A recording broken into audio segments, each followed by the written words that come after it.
This is the section of the secret library most commonly haunted, and in this video I will break down a Teen Haunting Ice library.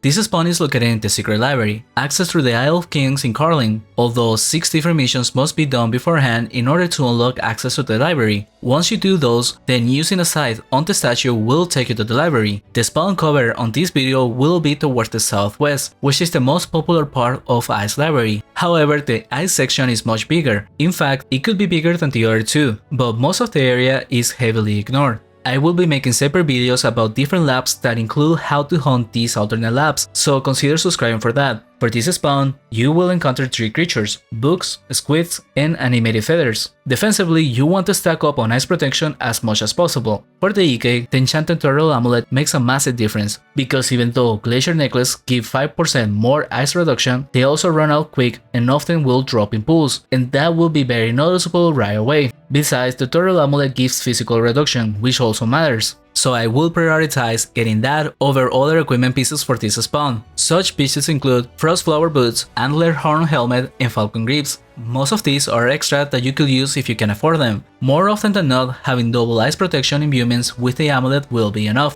In the case of mages, any form of ice protection for equipment pieces is useful, but I would recommend to prioritize magic level over them. For example, using a Turgy amulet over a glacier, since unless you have to lure, which MS does sometimes, you won't be getting hit nearly as often as the other spawns, and overstacking on protection lowering your damage in return will be worse. Additionally, the main reason this spawn beats the other sections in terms of popularity is because none of these monsters walk over fire bombs, so for the most part, mages are at a very low risk. Now, offensively, you want to go with fire damage, as all creatures are weak to it. In the case you have Inflame, you want to put that on the Ice Cold books. They have the most HP, hence the rune will hit them harder than the others. You could also have 1 or 2 players put it on squids to balance out the pools. I would recommend only the paladin to do that if he has a rune. Other than that, they are neutral to all elements, so any rune besides freeze will work. And speaking of runes, if AK wants to use dodge, put it on books, because there is more of them, but that is a big loss on damage output, and now I believe it's better to go with damage instead, so I personally will not use dodge. Additionally, as an axe fighter, my best choice of weapon will be the Phantasmal Axe, but after testing it out, I ended up using a Naga axe because that's what I had at the time. The element doesn't matter. What made a big difference for our hunts was having the extra defensive imbuement from the shield. With that, I didn't need to use the defensive brace, and that was a better trade-off, which in return didn't affect my damage all that much.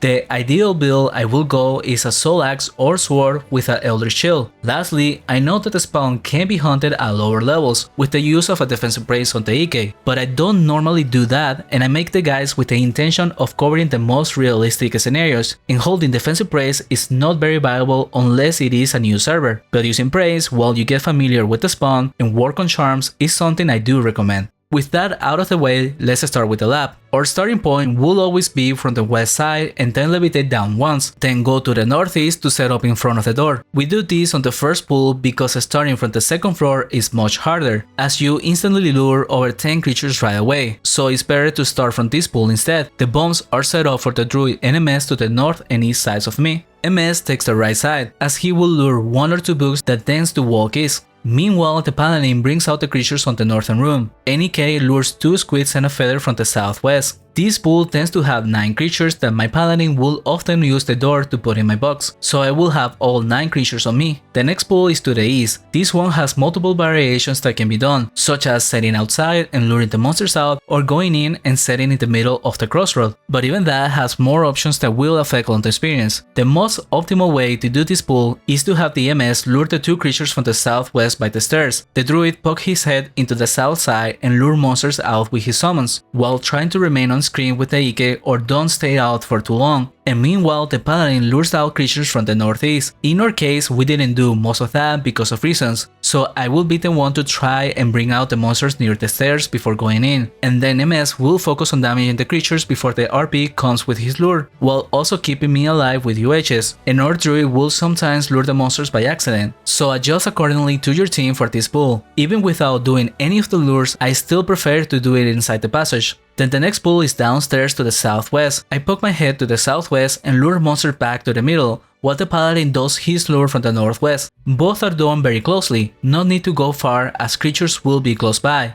Next up, go to the west. If you go too far, the pool will be more than 8, so just poke your head at the corner and go back, but most of the times they still come, and Paladin keeps aggro of these around the box, and we bring them to the next pool, which is to the north outside the door. For this one, I also poke my head slightly in to lure monsters out, and Paladin also helps with making sure to bring some out. These 3 pools also have alternatives such as breaking it down in 2 bigger pools on each corner. That is an option I see people do, but I don't recommend. Next up, go inside the library and set up to the northeast by the stairs. Mess goes northwest to lure monsters from there, and Paladin will lure from the southeast passage. There are some alternatives to these pools, such as setting up outside of the passage so the Paladin can lure more and set up quicker, but that's usually for a bit higher levels to adjust for overkilling. And personally, there is better ways to deal with overkilling, such as doing a 5 monster pool on the wooden floor on the entrance, or doing a pool in the middle of the crossroads to the east of -2. Lastly, in very rare cases, doing the pool with ink blobs and creatures in the middle of the spawn, but that is the very last option we will do.